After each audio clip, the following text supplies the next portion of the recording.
పరబ్రహ్మ స్వరూపం అంటూ రోడ్లపై తిరుగుతున్న దిక్కులేని అనాథలను ఆదరించి ఆకలి తీర్చుతోంది చౌటుప్పల్లోని అమ్మానాన్న అనాథ ఆశ్రమం.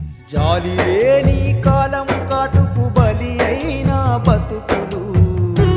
ఈ సేవాశ్రమంలోని 500 మందికి 3 పూటలా 1500 మందికి నిత్యాన్నదానం జరుగుతోందంటే మీలాంటి దాతల దయవలనే.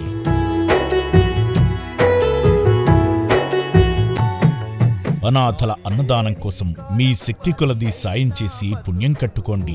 కాలే కడుపు ఆకలి కేకతో అల్లాడే అనాథలు.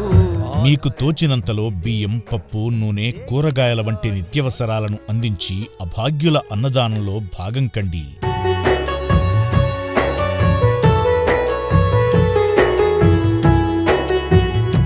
మీ కుటుంబ సభ్యుల జయంతి, వర్ధంతి సమయాల్లో అయినవారంటూ ఎవరూ లేని ఈ అనాథలకు ఒక్కపూట అన్నదానం చేసి మానవత్వం చాటండి.